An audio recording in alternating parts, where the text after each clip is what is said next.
모세 시리즈 네 번째 설교입니다. 한 12번 정도 제가 설교를 생각하고 있습니다. 앞에 있는 말씀을 듣지 못하신 분들은 유튜브로 들을 수 있도록 카톡에 옥포볼리교라고 치시면요 설교가 올라와 있어요. 유튜브에서 들으시면 되겠습니다. 오늘 이제 가라라는 제목으로 함께 말씀을 나눕니다. 하나님은 철저하게 낮아지는 훈련을 통과한 사람을 불러서 중요한 사명을 맡기십니다. 이게 바로 내려놓음의 삶입니다.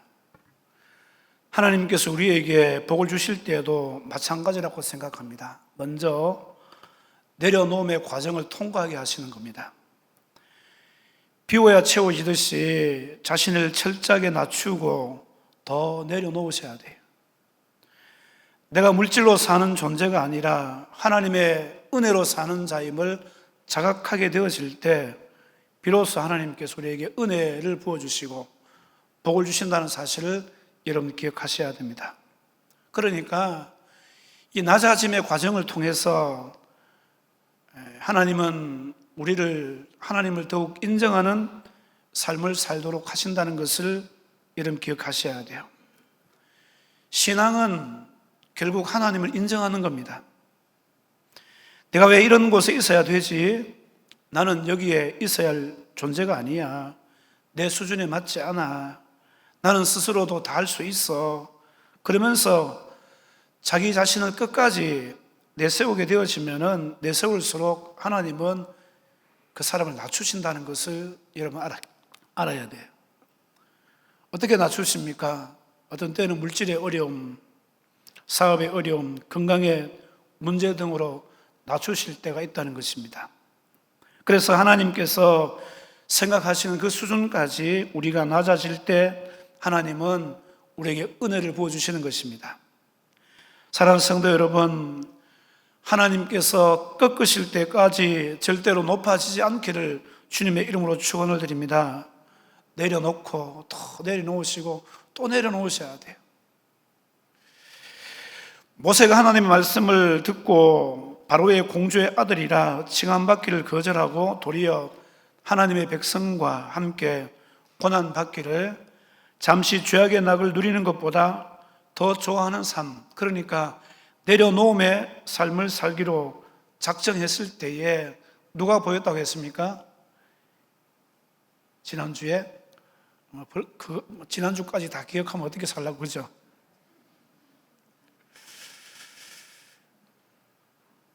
누가 보였습니까? 이스라엘 백성들이 보이는 거예요. 그래서 하나님께서 주시는 마음을 따라서 하나님의 백성, 이스라엘 백성들을 돌아보기 위해서 궁중 밖으로 나가서 조국 이스라엘 백성의 노역하는 현장으로 가게 되었습니다. 그런데 애굽의 감독관이 한 히브리 사람을 매우 때리고 있습니다. 이것을 보고 격분해서 모세는 감독관을 때려 죽이고 그 시신을 모래에 파묻어 버립니다. 40년 동안 애굽의 교육을 통해서 이스라엘 백성들을 인도해야 될 외적인 기능은 준비되어져 있었는데 모세는 아직까지 내적으로 영적인 기능이 준비되지 않은 그런 모습입니다. 여러분, 사실 우리가 신앙생활 하면서 외적인 기능도 굉장히 중요해요. 예수 믿으면 여러분 공부 안 해도 돼요? 예수 믿어도 여러분 공부하셔야 돼요. 실력도 쌓아야 됩니다. 그러나 더 중요한 것은 영적인 기능이 작동되어져야 된다는 거예요. 어떠한 상황 가운데서도 하나님을 인식하고 하나님의 도우심을 바라는 믿음이 우리에게 있어야 됨을 말씀하고 있습니다. 그런데 모세가 격분해서 실수한 거예요. 하나님 인식하지 못했다는 거예요. 그 다음날 나가보니까 두 히브리 사람이 서로 싸우고 있습니다. 잘못한 사람을 향해서 네가 잘못해놓고 왜 그 잘못을 인정하지 않느냐, 왜 힘만 믿고 싸우느냐라는 식으로 조언을 합니다. 그런데 그 사람이 인정하지 않습니다. 오히려 모세가 애굽 사람을 죽인 것에 대해서 들추어내면서 간섭하지 말라고 따집니다. 모세가 애굽 감독을 살해했다는 소식을 바로가 듣고 이제 체포 명령이 떨어집니다. 그러자 모세는 다급하게 미디안 광야로 도피해서 한 우물 곁에 앉게 되어집니다. 이 우물 곁에서 가만히 앉아 있으니까요, 물을 기르러 나오는 여자들이 목동들에 의해서 괴롭힘을 당하는 거예요. 모세의 성격상 가만히 두지 못하고 그동안 익힌 능력을 발휘해서 그 여자들을 구해주고 무사히 양들에게 물을 먹일 수 있도록 해줍니다. 그래서 여자들이 물을 일찍 먹이고 집으로 돌아갑니다. 이 여자들의 아버지가 누구인가 하면은 이드로잖아요. 르우엘이라고도 합니다. 아버지가 딸들에게 물어요. 어찌해서 이렇게 일찍 왔느냐 물어보니까 딸들이 어떤 잘생긴 애굽 남자가 목자들로부터 우리가 괴로움을 당하고 있을 때 도와주어서 일찍 양떼에 물을 먹이고 돌아오게 되었다, 그렇게 이야기합니다. 그러니까 이 이드로 르우엘이 왜 그 사람을 그곳에 두고 왔느냐, 어서 가가지고 식사에 초청하라고, 그래서 음식을 대접하라고 그렇게 이야기합니다. 그래서 이제 모세가 이 이드로 집에 초청을 받아가지고 식사를 하게 되고요, 이 르우엘이 모세를 보니까 마음에 쏙 들었어요. 이야, 쏙 들었어요. 데리고 있으면 많은 도움이 될 것 같아요. 그래서 모세에게 이야기합니다. 뭐 어디 갈 곳도 없는 처지인데 함께 여기서 동거하는 것이 어떻겠느냐. 그러니까 모세가 동거하는 것을 기뻐했다, 성경은 그렇게 말씀을 하고 있습니다. 결국 모세가 이 집에서 거하게 되는데 이 이드로가 모세를 사위 삼고 싶은 겁니다. 그래서 딸 십보라를 내어줍니다. 그래서 모세와 십보라가 결혼해서 아들을 낳게 되어지는데 그 이름이 뭔지 아세요, 여러분? 게르솜입니다. 이방에서 나그네가 되었다, 객이 되었다라는 그런 뜻이에요. 여러분, 이것이 우연일까요? 여러분, 우연이라고 생각합니까? 아닙니다, 여러분. 하나님은 모세의 긴 훈련을 위해서 이 집을 예비해 주셨다는 사실입니다. 사랑하는 성도 여러분, 오늘 우리의 여기 앉아 있는 것이 우연입니까? 아니에요. 천국을 위해서 하나님께서 예비하신 줄로 믿습니다. 하나님은 지금 철저하게 모세를 사용하시기 위해서 온유한 사람으로 만드시는 중이에요. 모세로 하여금 미디안 광야 이 이드로의 집에서 양을 치면서 철저하게 낮아지는 훈련을 받게 하신다는 것입니다. 하루 이틀이 아닙니다. 몇 년 동안 훈련받게 하십니까? 40년 동안이나 훈련받게 하시는 거예요. 이 긴 세월을 이드로의 집에서 모세는요, 양을 치면서 그렇게 사는 겁니다.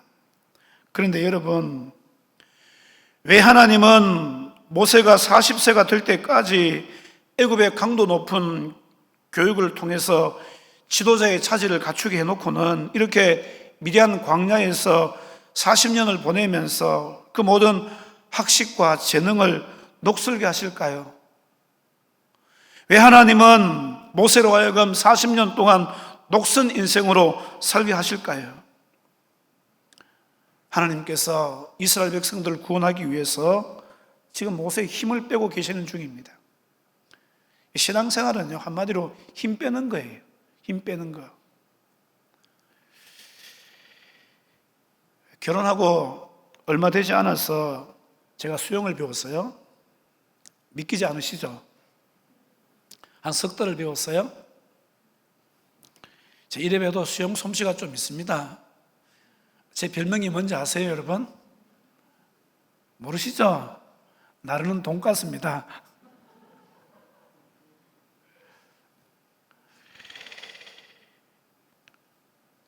그게 또 이름 붙는 이유가 있어요. 금단동에서 물에 빠진 애를 제가 구했습니다. 푹 날라가지고. 그때부터 제 별명이 나르는 돈가스예요.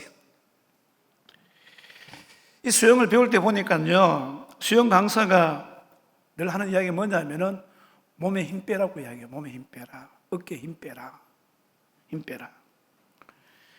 몸에 힘이 들어가면 어떻게 되었습니까? 물에 가라앉는다는 거예요. 영적인 삶도 마찬가지입니다, 여러분. 내가 똑똑하다고, 내가 많이 배웠다고, 내가 많이 가졌다고 자기 힘으로 살려고 하면 안 된다는 거예요. 하나님의 말씀대로 살기 위해서 힘을 빼야 된다는 것입니다. 오직 예수로 살기 위해서 힘을 빼야 된다는 것입니다. 하나님은 모세가 자기 힘으로가 아니라 전적으로 하나님의 힘으로 일할 때까지를 기다리셨다는 거예요. 이런 광야라는 곳은 사람이 잘 살지 않습니다. 사람이 없어요. 매우 적막하고 외로운 곳입니다. 모세는 40세가 될 때까지 사람들에게 사실 쌓여 있었잖아요. 공주의 아들이기 때문에 잠시도 그를 혼자 내버려 두지 않습니다. 그러는 가운데 모세는 자꾸 자기가 대단한 사람인 줄로만 생각했다는 거예요. 실제로 모세는 대단히 총명했고 애굽에서 뛰어난 사람이었습니다. 그러나 모세는 광야에서 자신의 진짜 모습을 보게 되었다는 겁니다. 자신의 진짜 모습이 어떤 모습입니까? 살인자요, 도망자요, 아무것도 없는 알거지였다는 거예요. 지금 모세의 나이가, 하나님께서 모세에게 나타나실 때, 여러분 이 모세의 나이 몇 살인지 아세요? 80세입니다 40년 동안 이도로의 집에서 양을 쳤는데 자기 양떼를 치지 않았습니다. 오늘 본문에 그렇게 말씀하잖아요. 이도로의 양떼를 치더니, 그렇게 이야기해요. 자기 양 한 마리 없어요. 80세까지 살았는데 자기 양 한 마리 없다는 거예요. 그런 인생을 살았다는 거예요. 이 광야에서 철저하게 모세는 자기가 어떤 존재인가를 깨닫게 된다는 거예요. 힘이 다 빠질 대로 빠지고 낮아질 대로 낮아지고 깨어질 대로 깨어졌습니다. 이처럼 모세는 광야 생활 40년 동안 힘 빼는 거예요. 힘 빼는 거예요. 자기 힘을 뺐다는 거예요. 철저하게 낮아지는 기간이었습니다. 그래서 모세는 엄청나게 온유한 사람으로 바뀌게 되어지는 거예요. 그렇게 40년의 세월이 흘렀다는 겁니다. 그런데 어느 날 모세가 여느 때처럼 이드로의 양무리를 칠 때입니다. 자기 양떼도 없잖아요. 양떼를 광야의 서쪽으로 몰고 갑니다. 그러다가 하나님의 산 호렙산에 이르는 거예요. 그런데 여기서 아주 특이한 것을 보게 되었습니다. 그것은 광야에 흔해 빠진 떨기나무에 불이 붙은 거예요. 그런데 나무가 타서 없어지지 않습니다. 나무는 그대로인데 그 위에 불이 붙어 있는 것입니다. 자, 본문 2절 말씀을 같이 한번 읽어보십니다. 시작. 여호와의 사자가 떨기나무 가운데로 나오는 불꽃 안에서 그에게 나타나시니라. 그가 보니 떨기나무에 불이 붙었으나 그 떨기나무가 사라지지 아니하는지라. 여호와의 사자는 성육신 하기 전에 그리스도를 말씀합니다. 초림하시기 전에 예수님이에요. 예수님이 모세에게 찾아오셨다는 겁니다. 오늘 여러분 우리 가운데도 예수님께서 찾아오신 줄로 믿습니다. 예수님 오신 줄로 믿습니다. 예수님 임재하에 계신 거예요. 예수님 오시면 다 해결될 줄로 믿습니다. 예수로 인생의 문제를 해결하시기를 주님의 이름으로 축원을 드립니다. 자, 그런데 어떤 모습으로 오셨느냐 하면은 떨기나무에 불이 붙었는데 그 불꽃 안에서 그에게 나타나신 겁니다. 3절에 보면은 이제 모세가 이것을 보고 큰 광경을 보리라 이렇게 말하고 있습니다. 이것을 보아서 그냥 떨기나무에 불이 붙은 정도가 아니라 불이 떨기나무보다도 더 크게 뒤덮을 정도로 활활 타올랐다는 거예요. 그래서 멀리서도 보일 정도였음을 우리가 충분히 추측할 수 있습니다. 그런데 여러분, 나무에 불이 붙었으면 일반적으로 나무가 어떻게 되어져야 됩니까? 연소되어져서 사라져야 되는 거예요. 사라져야 되는 거예요. 없어져야 되는데 나무는 그대로 있고 불만 혼자 붙어 있습니다. 그 불꽃에서 하나님이 나타나셨다고 말씀하는데 하나님께서 불로 떨기나무에 임하셨다, 이렇게 보는 게 맞을 것 같아요. 여러분, 왜 하나님은 굳이 불이 붙은 떨기나무에서 모세를 만나 주십니까? 그 이유는요, 이 불이 붙은 떨기나무가 지금 이스라엘 백성들의 형편과 처지를 보여줄 뿐만 아니라 앞으로 그들의 미래까지 보여주는 모습이기 때문에 그렇다는 거예요. 다시 말해서 불이 붙은 떨기나무는 애굽에서 종살이하고 있는 이스라엘 백성들을 가리킵니다. 그런 결코 백향목이나 포도나무 같은 그런 귀한 존재들이 아니에요. 광야에서 아무렇게나 자라는 비참한 떨기나무와 같습니다. 그런데 이 나무에 불까지 붙었다는 거예요. 불같은 고통을 지금 당하고 있는 것입니다. 그런데도 이상하게 그 나무가 불에 타서 없어지지는 않더라는 겁니다. 어떻게 해서 그럴 수 있겠습니까, 여러분? 오늘 본문에 답을 말씀해 주고 있어요. 그 불꽃 속에서 하나님께서 그들에게 나타나셨다, 그들과 함께 계시기 때문인 줄로 믿습니다. 떨기나무에 불이 붙었지만 사라지지 않았다는 것은 그들이 당하는 시련으로 그들이 멸망하도록 결코 내버려 두지 않겠다는 하나님의 뜻이에요. 그들과 반드시 함께 하시면서 그들을 구출해 낼 것이라고 말씀하고 있는 것입니다. 그래서 신명기 4장 20절에 가보면은 하나님께서 모세를 통해 주시는 말씀 뭔지 아십니까? 여호와께서 너희를 택하시고 너희를 새 풀무불 곧 애굽에서 인도하여 내사 자기 기업의 백성을 삼으신 것이 오늘과 같아도 풀무불에서 건져내셨다는 거예요. 그러니까 오늘 본문의 말씀과 같잖아요. 불꽃 가운데 하나님께서 임해 주신 거예요. 그 가운데서 구원해 주셨다는 거예요. 사랑하는 성도 여러분, 때로는 우리 믿는 믿음의 성도들도 불같은 시험과 환난을 당할 때가 있습니다. 예를 들면 지금 우리나라가 코로나19로 인해서 많은 어려움을 당하잖아요. 또한 건강에 이상이 오고 경제적인 어려움이 찾아올 때가 있다는 겁니다. 그래서 이런 시련으로 인해서 다 타서 없어질 것 같아요. 이제 나는 끝났다. 나는 끝장이야.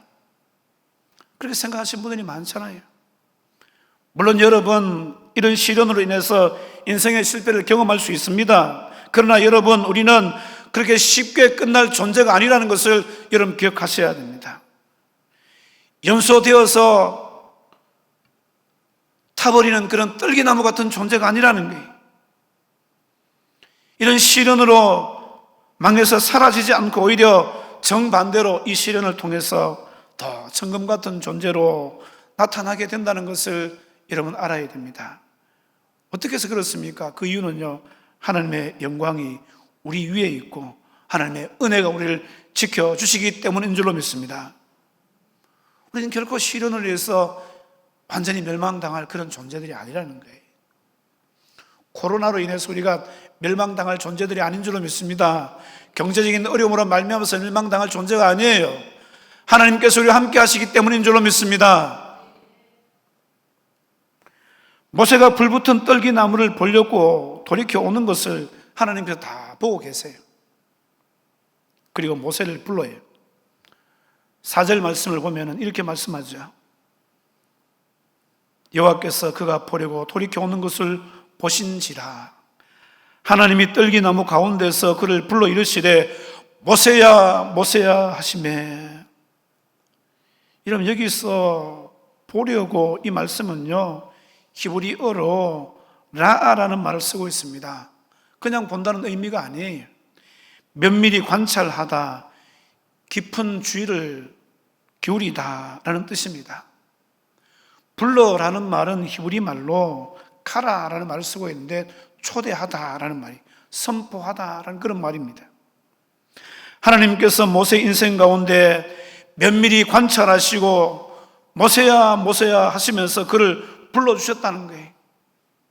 두 번이나 반복해서 부르시는 것은 하나님이 모세를 부르신 것이 우연이 아니라 그를 하나님께서 기다리고 계셨다는 것을 말씀하고 있습니다. 오래전부터 계획을 가지고 그를 만나실 것을 하나님께서 계획하셨다는 겁니다. 여기에 대한 모세의 반응이 어떻습니까, 여러분? 4절 끝에 보시면 내가 여기 있나이다 이렇게 말하고 있습니다. 즉각적으로 반응했다는 거예요. 오늘 여러분 하나님 저희를 부르시는 줄로 믿습니다. 이 부르심에 대해서 즉각적으로 내가 여기 있나이다 여러분 반응할 수 있는 그런 성도가 되시기를 주님의 이름으로 축원을 드립니다. 5절 말씀입니다. 같이 한번 읽어보실까요? 시작. 하나님이 이르시되 이리로 가까이 오지 말라. 내가 선 곳은 거룩한 땅이니 내 발에서 신을 벗으라. 하나님은 다가오는 모세를 멈추어 세우시는 거예요. 가까이 오지 못하게 하십니다. 불러놓고 왜 가까이 오지 못하게 하십니까? 이런 궁금하지 않습니까? 사실 하나님께서 우리를 부르실 때도 마찬가지예요. 너무 가까이 오지 못하게 하셔요. 왜 그럴까요? 하나님의 거룩하심 때문에 그렇습니다. 사실 우리가 하나님께 가까이 나오는 이유가 뭡니까? 현실적인 어려움 때문 아닌가요? 집에 부채가 있고 자식이나 가족이 병들어서 누워있고 또 어떤 여러 가지 개인적인 어려움 때문에 하나님을 찾을 때가 많습니다. 하나님께서는 또 어려움을 당한 사람 누구든지 다 하나님께 오라고 초청하셨어요. 그런데 일단 하나님께 가까이 가려고 하면은 오지 말라고 하신다는 거예요. 왜 그렇게 하십니까? 우리가 중요하게 생각하는 것과 하나님께서 중요하게 생각하는 것이 다르다는 겁니다. 우리에게는 이 세상의 어려움이 해결되는 것이 중요하지만은 하나님은 우리 안에 있는 죄 문제가 해결되기를 바라신다는 거예요. 우리 안에 있는 교만과 하나님에 대한 불신이 치료되기를 원하신다는 거예요. 사실 여러분 우리가 하나님의 은혜가 없이 여러분 죄 덩어리인 채로 하나님의 거룩하심 앞에 나아가면요 죽을 수밖에 없어요. 예수 그리스도의 보혈의 은혜가 아니면 절대로 하나님 앞에 나아갈 수가 없다는 거예요. 오라고 초청하시지만은 무작정 들이밀지 말라는 거예요. 어떻게 하라는 겁니까? 예수 그리스도의 보혈의 은혜를 힘입어야 된다는 겁니다. 그래서 하나님 모세에게 내가 선 곳은 거룩한 땅이니 내 발에서 신을 벗으라 그렇게 말씀하는 거예요. 지금 모세가 선 곳은요 그냥 평범한 광야입니다. 여기는 풀도 잘 자라지 않습니다. 나무도 없는 불모지. 그런데 거기를 하나님은 거룩한 땅이다 그렇게 말씀합니다. 이 말씀은 우리가 하나님을 만나는 곳은 바로 거룩한 곳이다라는 그런 뜻입니다. 여러분 오늘 여기 우리가 하나님 앞에 예배 드리고 있습니다만 이 예배 드리는 이곳 하나님을 만나는 이곳이 바로 거룩한 장소임을 여러분 기억하셔야 돼요. 또한 내가 있는 그곳 어디든 내가 가난한 마음으로 하나님 앞에 무릎을 꿇으면 바로 그것이 거룩한 땅이 된다는 것입니다. 바로 그곳에 하나님의 은혜가 임하고 영광이 나타날 때에 음부의 권세가 틈타지 못하고 하늘이 열리며 하늘에 축복이 임하는 것으로 믿으시기를 주님의 이름으로 축원을 드립니다. 제가 왜 40일 동안 기도하자고 이야기하는지 아시겠죠, 여러분? 교회에 와서만 기도하는 것이 아니라 우리 삶의 현장에서 이렇게 기도하자고 하는 이유가 바로 여기입니다. 여러분이 사는 곳, 여러분의 삶의 현장에서 여러분 하나님 앞에 나아갈 수 있길 바랍니다. 그것이 여러분 거룩한 곳이 되어져야 돼요. 그럴 때 그곳에 하나님의 은혜가 임하고 하나님의 축복이 임하게 되는 줄로 믿습니다. 그러다 성전 예배가 중요하지 않다 그게 아닙니다, 여러분. 우리 하나님께 나와서 예배 드리셔야 돼요. 교회는 하나님께 예배하는 곳이에요. 이 거룩한 곳에서 하나님은 모세에게 내 신발을 벗어라, 그렇게 이야기합니다. 이게 무슨 말입니까, 여러분? 지금까지 걸어왔던 옛 사람, 옛 삶의 신을 벗으라는 겁니다. 죄의 짐을 완전히 내려놓고 맨발로 거룩한 곳에 서 있어야 됨을 말씀하고 있습니다. 이 당시에는요, 종은 발에 신을 신을 수 없고 오직 자유인만 신을 신을 수 있었습니다. 하나님은 모세의 발에서 신을 벗게 하심으로 그가 하나님의 종이며 하나님의 명하시는 대로 무조건 순종해야 됨을 말씀하고 있습니다.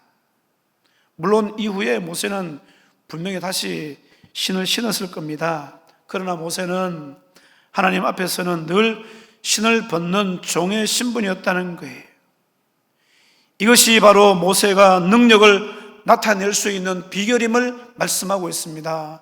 사랑하는 성도들, 우리도 이 모세처럼 늘 하나님 앞에서 신을 벗는 종의 신분으로 써야 돼요. 하나님의 은혜가 아니면 저는 살 수가 없어요. 하나님의 은혜가 아니면 안 됩니다. 고백하면서 하나님을 더 의지하고 하나님께 나아가야 된다는 거예요. 하나님은 모세의 신을 벗게 하신 뒤에 모세에게 이제 가라, 그렇게 말씀합니다.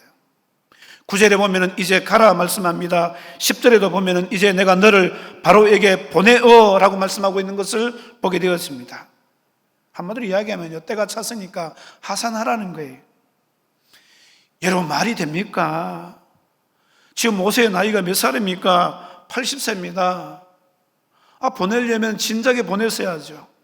한창 때인 40세 때 보내시면 얼마나 좋습니까? 그런데 한창 때인 그때에 오히려 광야에 밀어놓으시고 40년 동안 남의 양떼나 치는 녹슨 인생으로 살게 하시다가 이제 가라고 하시는 겁니다.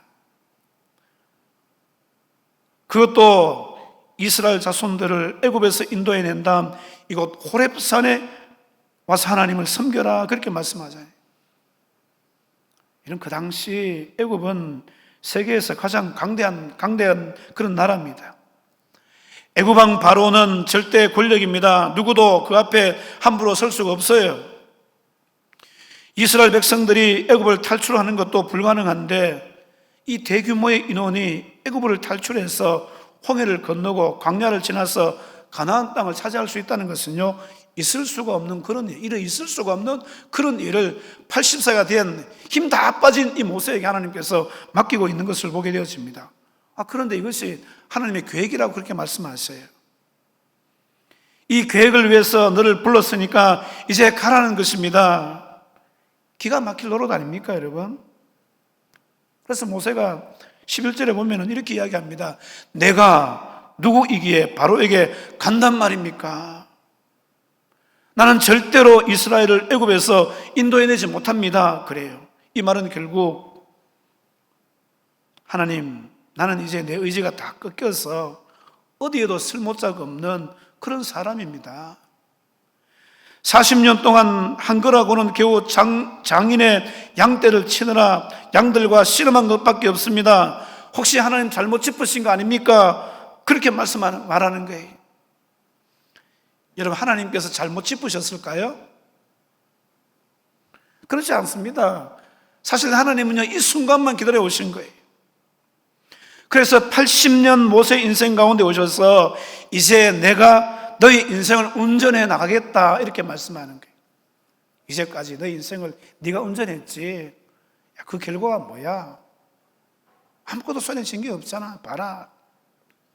그래서 이제 내가 너희 인생을 책임질게. 내가 너희 인생 가운데 이제 너희 인생을 운전할게. 그렇게 말씀하는 거예요.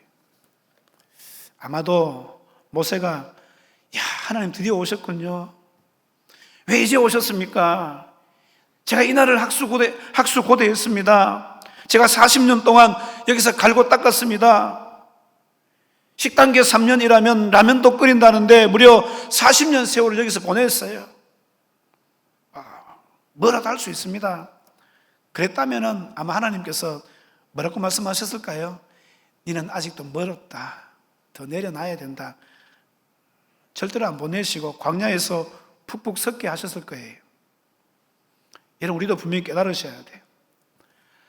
하나님이 우리 인생 가운데 오셔서 내 인생을 운전해 주셔야 제대로 사는 인생인 것을 여러분 알아야 됩니다. 모든 삶에 있어서 내가 하면서 절대로 하나님은 나의 힘이 아니야. 내가 내 힘이야.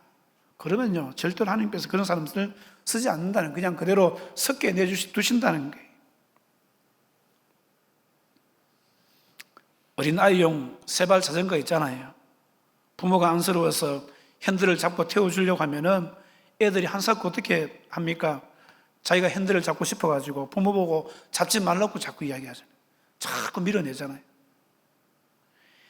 페달에 발도 잘 안 닿으면서 억지로 타려고 합니다. 그러다가 어떻게 되어집니까? 넘어지기도 하고 다치기도 합니다. 이게 우리의 모습 아닙니까, 여러분?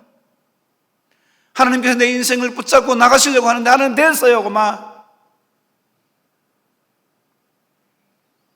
요즘 어린아이용 자전거 유모차가 있더라고요. 핸들도 있고 페달도 있어요. 그런데 그 핸들과 페달은요, 그 자전거에 아무 영향도 주지 못합니다. 뒤에서 부모가 잡고 있는 손잡이가 있는데 이게 진짜잖아요. 여러분, 우리가 하나님이 쓰시기에 불편해서 안 된다는 거예요. 하나님이 마음껏 나를 운전하실 수 있도록 내 인생을 통째로 내드려야 될 줄로 믿습니다. 나는 절대로 아니라고 하는 모세에게 하나님은 내가 이제부터는 너의 인생을 운전해 나가겠다, 그렇게 이야기하시는 거예요. 사랑하는 성도 여러분, 여러분도 이제 힘 좀 빼시고요, 여러분 인생을 하나님께 맡기시기를 주님의 이름으로 축원을 드립니다. 여러분, 하나님은 천지를 창조하시고 천지를 운행하시는 하나님이시잖아요. 전능하신 하나님이시잖아요. 내 인생을 통째로 맡기게 되어지면은 진짜 안전 운행할 수 있다는 거예요. 하나님은 초보 운전자가 아니에요. 우주를 운전하시는 전능하신 하나님이십니다. 그 하나님 앞에 모든 것을 맡길 수 있는 여러분 되셔야 돼요. 자, 그렇다면 모세에게 이제 가라고 하시면서 모세 인생을 운전하시는 하나님 어떤 하나님이십니까? 6절 말씀 보면은 나는 내 조상의 하나님이니 아브라함의 하나님, 이삭의 하나님, 야곱의 하나님이니라, 이렇게 말씀합니다. 이 말씀은요, 어제나 오늘이나 동일하게 살아서 역사하시는 전능하신 하나님이다, 이 말씀이에요. 어제나 오늘이나 전능하신 하나님이심을 믿으시기를 주님의 이름으로 축원을 드립니다. 그 하나님께 맡기셔야 돼요. 다 내어드리셔야 돼요. 7절에 보시면 이렇게 말씀하죠. 여호와께서 이르시되 내가 애굽에 있는 내 백성의 고통을 분명히 보고 그들이 그들의 감독자로 말미암아 부르짖음을 듣고 그 근심을 알고, 분명히 9절에도 말씀하고 있습니다만은 하나님 어떤 분인가 하면은 백성들의 고통을 분명히 보고 계신 분이, 그들의 부르짖음에 대해서 듣고 계시는 분입니다. 그리고 그 근심도 알고 계시는 분이에요. 하나님은요, 우리의 고통을 다 알고 계세요. 보고 계십니다. 그 고통 때문에 하나님 앞에 부르짖는 것도 들어주시는 분이십니다. 우리의 근심도 다 알고 계신 분이에요. 그 하나님께서 어떻게 하시겠다는 겁니까? 8절에 보면은 이스라엘 백성들 가운데 내려오셔서 구원하시고 적과 꿀이 흐르는 가나안 땅으로 인도해 주겠다, 그렇게 말씀하는 거예요. 여러분, 분명히 기억하시기 바랍니다. 하나님은요, 우리의 고통을 분명히 보고 계세요. 우리의 부르짖음에 대해서 듣고 계십니다. 우리의 근심도 다 알고 계세요. 그 하나님께서 친히 내려오셔서 우리를 구원해 주시고 우리에게 복 주신다고 말씀하고 있습니다. 애굽은 세상이잖아요. 하나님께서 모세에게 애굽으로 가라고 하셨듯이 오늘 하나님께서 우리를 부르시고 세상을 향해서 이제 가라, 그렇게 말씀합니다. 가서 위기에 처한 한국교회를 구하고 죽어가는 영혼을 살려내라. 지금 한국교회가 위기에 있습니다. 코로나로 말미암아서 엄청난 타격을 받았어요. 30% 정도 감소했대요, 지금. 주일학교, 교회학교 운영되지 않습니다. 몇 곳 없어요, 지금. 우리도 그것 때문에 학부모들에게 편지를 보내고 기도하고 있습니다만은 학부모들이 안 보내준대, 애들을. 마치 교회가 혐오시설처럼 방송되고 있지 않습니까? 공공의 적 같은 그런 느낌을 주고 있는 것을 보게 되었습니다. 제가 어제 카톡을 올렸습니다마는 지금 국회에서는 포괄적인 차별금지법이라고 해서 평등기본법이라고 지금 통과시키려고 있습니다. 여기에 뭐가 들어있습니까? 차별금지법이 들어있어요. 동성애 차별금지법. 이거 통과되면요, 한국교회 다 무너집니다. 한국교회 무너지면 한국이 무너져요. 영국이나 이 서구 사회에 동성애 통과시켰다가 목사들이 교회에서 동성애에 대한 설교도 못하고 심지어 동성애자들이 찾아와가지고 목사에게 결혼 주례를 해달라, 신앙의 양심상 해줄 수 없다는, 구속당하고 어려움 당하고, 이게 바로 현실입니다. 대구시 의회가 성평등 활성 조례안을 6월 18일 날 상정한다고 합니다. 동성 간의 결혼이 합법화되어지고, 이런 걸 지금 사람들이 계획하고 있다는 거예요. 저는 기도하다가 문득 그런 생각이 들었습니다. 로마서 11장에 여러분 종말이 있을 사건 가운데 이스라엘 백성들이 대회개가 있거든요. 그런데 그 전에 어떤 일이 있었습니까? 이방인의 충만한 수가 차면, 이런 말입니다. 로마서 11장에 가보면. 그런 생각을 해봤어요. 어떤 생각이냐면은, 혹시 이제 우리 복음 전하는 것이 끝이 났나? 전도도 못하잖아요, 지금 코로나 때문에. 하나님께서 이방인 이 나라에 복음이 전달되어지지 않도록 문을 닫고 계신가? 머지않은 것 같아요, 이제. 이방인의 충만한 수가 차면요, 전도도 못해요, 사실. 끝이에요, 이제. 오늘 주님께서 모세를 불러서 보내듯이 우리에게도 이제 가라고 말씀합니다. 복음을 위해서 가라는 거예요.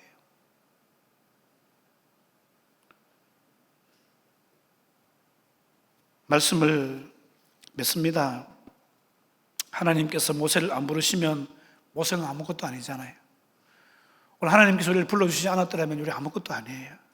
그게 불러주신 은혜가 얼마나 감사합니까? 하나님 은혜 감격하고 감사하시면서, 여러분 나 혼자 지옥 갈 신세 면했다고, 여러분 내 영혼의 때는 다 됐다 그렇게 생각하지 마시고, 이 땅에 죽어가는 수많은 영혼들 향해서, 이 세상을 향해서 여러분 이제 나아가셔야 돼요. 그리고 교회를 회복시키시고, 우리 자녀들 여러분 믿음 회복시키시고, 이 나라를 회복시킬 때 하나님의 은혜가 분명히 있게 될 줄로 믿습니다. 오늘 해주신 이 말씀을 여러분 잘 기억하시고요, 이제 가셔야 돼요. 복음 전하셔야 돼요. 죽어가는 영혼들 살려내셔야 돼요. 그리고 이 나라, 이 민족, 한국교회를 회복시키는 일에 존귀하고 귀하게 쓰임받을 수 있는 그런 성도의 삶이 꼭 되시기를 주님의 이름으로 축원을 드립니다. 우리 말씀을 생각하시면서 한 1, 2분 정도 통성으로 기도하실 때, 하나님께서 이제 가라고 말씀하시잖아요. 우리 부르신 목적이 뭡니까? 보내시기 위해서요. 하나님, 주님 오실 그때까지 우리 복음 들고 복음의 사명 잘 감당해서 영혼의 때를 잘 준비해서 하나님의 영광 돌릴 수 있는 그런 삶이 되게 하여 주옵소서. 하나님이 한국교회를 회복시켜 주시옵소서. 죽어가는 영혼들을 살려주시옵소서. 우리 주여 세 번 부르시고 통성으로 기도하겠습니다. 주여, 주여, 주여.